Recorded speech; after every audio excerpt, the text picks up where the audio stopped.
Little Orange Plum. Hello everyone and welcome to Little Orange Plum. Today we are looking at a little subreddit called Shit Mum Groups Say.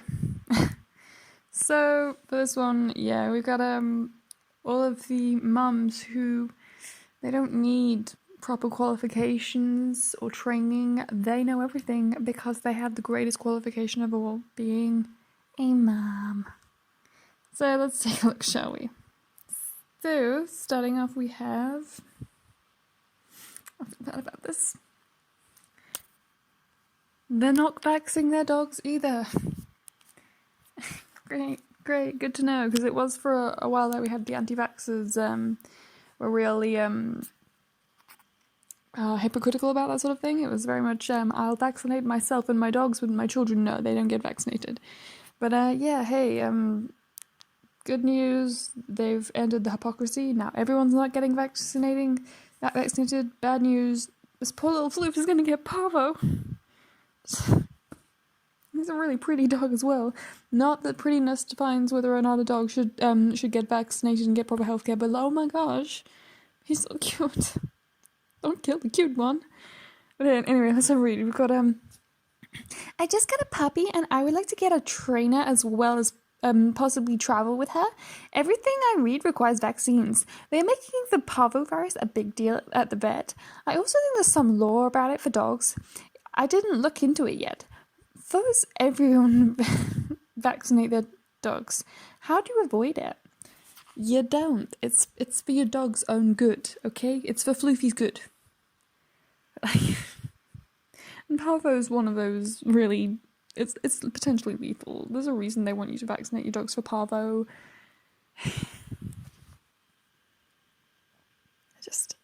I think it screams of, I think there might be a law into it, but I didn't research into it. I have the dog now, but I haven't researched into it. Girl, you do your research first, and then you get the dog. That's responsible pet ownership.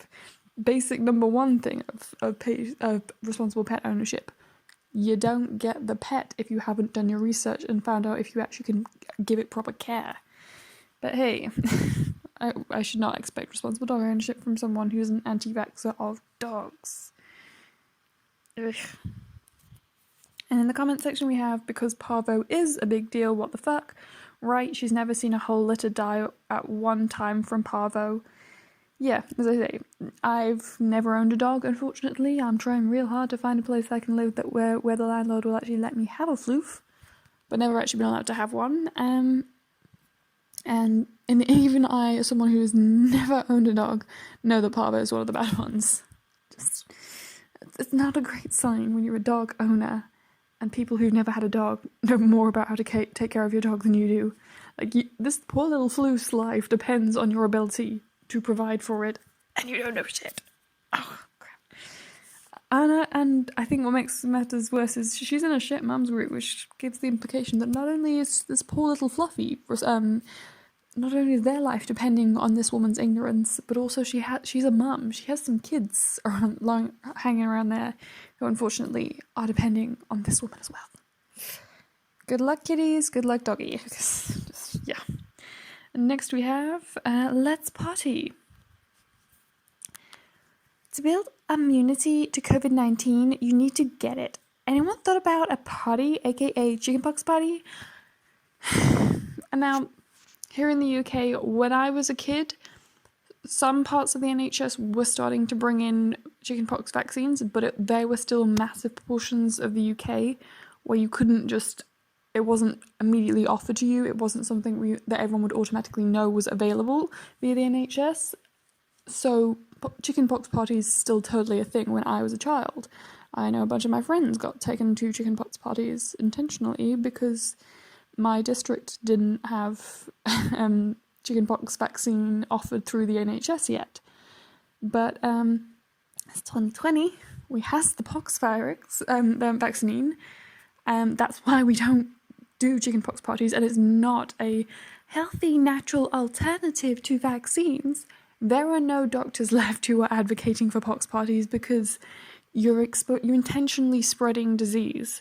And you have to remember, it's kind of a similar thing with COVID-19. It's kids get it and they're usually fine. They get a little bit sick and then they get better and then they're immune.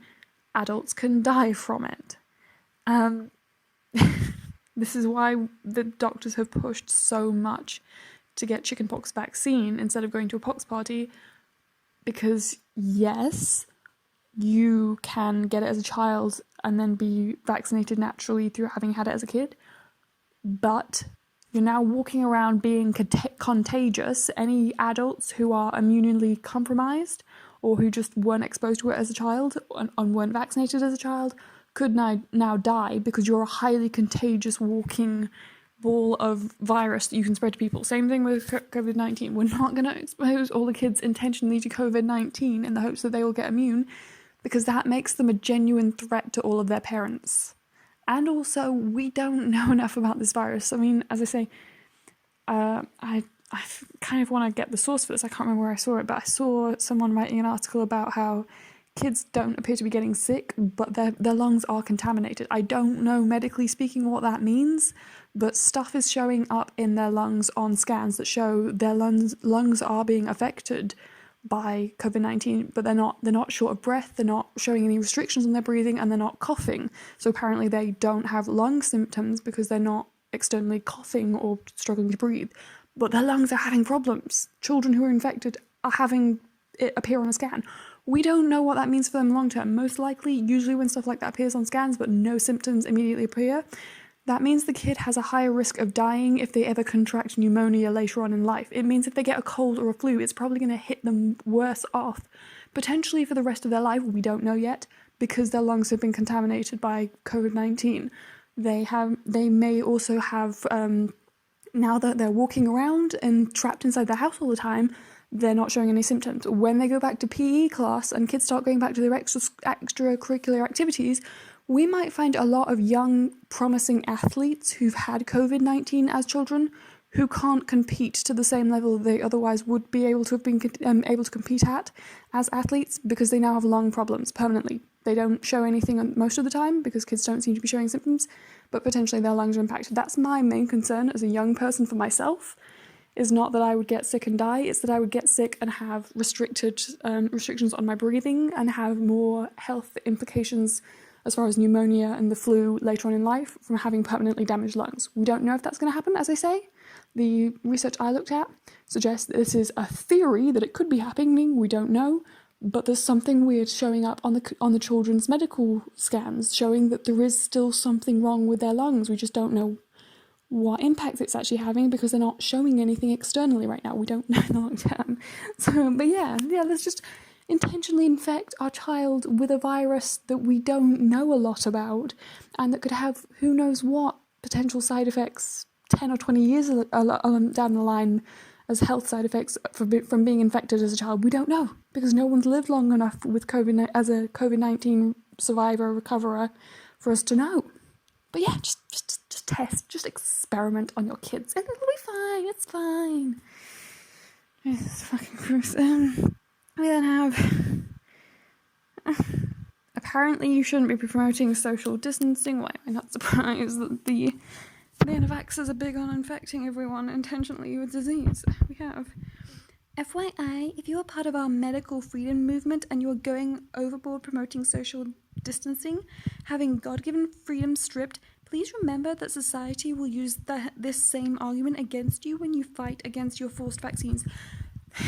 This should just tell you, because a lot of these people were vaccinated themselves as children because it was commonplace for most of these mums are coming from a generation where when they were kids everyone got vaccinated, so they themselves are vaccinated. They are not experiencing any symptoms or problems from being vaccinated. They are not vaccinating their children, and the health impact is entirely on their kids, that their kids could be suffering and potentially dying because of vaccines. COVID-19, they are not vaccinated for because no one is, and therefore this is a potential threat to them. It's more of a threat to the parents than it is to the kids. And now, all of a sudden, strangely, normal medical practices such as social distancing to quarantine illness, suddenly you get it. Suddenly it makes sense. Suddenly the concept that we don't actually want people to get sick and trying to take any modern measures to prevent people from getting sick when they don't need to be sick is a good idea. Shocking. When your life is the one on the line, suddenly you understand the concept. Amazing. But anyway, we have below that, we are seeing our economy, fucking hell, I hate this word, I can't say it. We are seeing our economy collapse before our eyes with this social distancing approach. So when there's a measles outbreak, they will force vaccines using COVID-19 response as a basis to not social distance due to economic, I freaking hate that word, I can't say it, economic repercussions. You are being played. Wake up. No, shockingly enough, when all of these people are dying and getting sick and hospitals are getting so overwhelmed, this is not about pushing through policies to do stuff that should be common sense. This is about we're doing common sense stuff to save lives. Just like how getting vaccines is a common sense thing that we do to save lives. How are you not getting this? You're stupid. Anyway, let's move on for that one. I've got one more today, and fortunately it's not totally related to COVID-19. It's almost an entirely different subject. Isn't that refreshing? We have... Here is the reason this website included an easy-to-reach exit button. Let's take a look. Sinister. While kids are at home during this pandemic, a transgender website encourages kids to keep secrets from their parents. Extremely dangerous and irresponsible behavior. If a child is feeling uncomfortable in their own skin, any adult who tells that child to keep it a secret from their parents should be prosecuted. Source, you're teaching our kids what? And this is from the Mermaids website. Mermaids, for those of you who don't already know, is a website dedicated, it's a charitable fund actually dedicated to helping transgendered children to transition. So obviously when they're saying privacy can be tricky with all the family around at the moment, so we gave our new desktop website an exit button so you can easily jump to another site if you need to. That's about protecting kids. That's not about helping kids to be sneaky, that's about protecting kids, because there are kids out there who are either transgendered or non-binary or who just are questioning their gender identity or their sexual identity or whatever it is, and who literally just want to look at a website. Sometimes it's not even that the kid themselves are transgendered, it's that they know someone, they've met a kid or they met an adult who's transgendered, and Mermaids is a site that's actually trying to explain things to them reasonably, that is willing to talk to them and give them answers. And obviously for some kids, their parents don't talk to them about these sorts of things. They don't get any information that is reasonable or accurate or fair at home, whether it be learning about transgendered friends that they may have made or whether it is themselves being transgendered.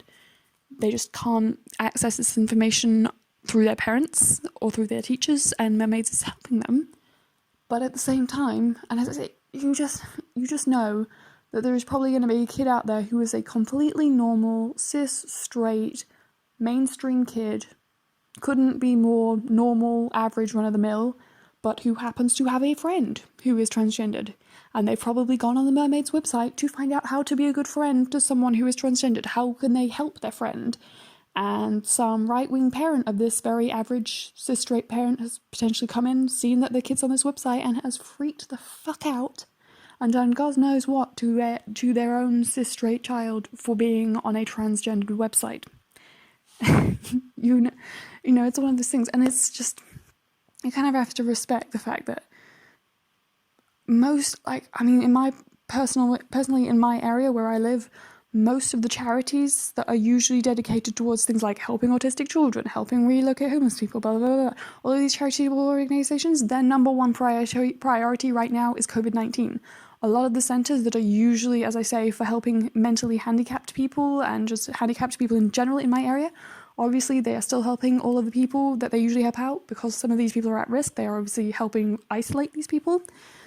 But a lot of them are also now dedicating a lot of their efforts towards any kind of relief for coronavirus and all the problems it's caused. So, pretty obvious that if you're a kid who is trans and you get kicked out of your home because your parents they find out you're trans and they don't want a trans child, you can't get help the same way you would normally get help. You can't seek a shelter as easily as you usually can, and shelters may not be safe because they're often overcrowded. You can't self-isolate in a homeless shelter. So that's kind of been one of the things. It's like, oh, amazing how suddenly, not most of the time, there's so much overcrowding in homeless shelters, there's so many rough sleepers in my country, but the second coronavirus hits, oh, suddenly there is something we can do to get rough sleepers off the street, and there is something we can do to help with overcrowding in shelters. Shocking. I'm amazed that suddenly we can do this. But at the same time, most of the usual routes and avenues that a kid could take to keep themselves safe if they are trans, they can't take right now. So of course the best thing for mermaids to do is continue to provide information, but make sure that they can keep that info hidden from people that are potentially going to hurt them if they find out that they've been on a website for transgender children. Pretty obvious. I think most rational people are realizing that. But wow, girl. As the person writes, this is the reason why they have the exit button. People like you who think that you automatically are entitled to be all up in your kid's business, just not give them any space to let them explore their own gender identity, that thinks that you automatically know better about what your kid's gender identity is and what help they need just because you're their mum, than a charitable organisation dedicated specifically to helping children who have these kind of issues, is why they have the exit button. That arrogance, that intolerance, that just is why. The fact that you start this paragraph off with the word sinister. There is nothing sinister about helping a child to protect themselves from intolerant parents. It's just, And I understand a lot of people find mermaids to be scary. They don't understand that no, Mermaids is not an organisation for helping children to seek out cosmetic surgery. It is, because obviously the early stages of transitioning is about getting comfortable with the idea of being out in public, being trans, getting comfortable with the idea of telling people I want to transition, getting comfortable with using a new name and using new pronouns, which is a process is already a couple of months or years for a lot of people actually. Most of these kids will have gone from early teens to mid-teens or mid-teens to late teens by the time that they even have picked out a name and gotten used to finding clothing that fits them and that they like and that suits their gender identity. They're not going to be jumping out to get surgeries right away, obviously. But for some reason I think a lot of people have it in their heads that mermaids are mainly helping kids get surgeries, when mainly they're helping kids with counselling and with advice, and in many cases with rehousing. And yes, it can be scary that for parents that there is an organisation there that's going to help your kids to run away from you, but if they need help running away from you, there may be a reason for that, and it may not be mermaid's fault, it may be your fault, because your child is scared to live with you. It speaks volumes that the child is literally running away in fear from a parent, and the parent can't even consider the possibility that maybe it's their fault. But still, it's very sad. But hey, very cool that mermaids are trying to help out in this situation. That's great. I love the fact that there are organisations out there who really are trying to prioritise logistically how to help people. That's very cool. But yeah, so that's all we had for today for our Shit Mum Group Says. Yeah, these are some very, very shit mum groups. If you guys enjoyed this video, please like, comment, subscribe, all that good YouTube stuff. If you're not following /shit mum groups say, it's a great way to get yourself so frustrated that you literally want to bang your head against the desk just because of all the dumb stuff these girls say. But yeah, there's that Reddit to go follow if you want some frustrating content. And I will see you guys next time. Bye!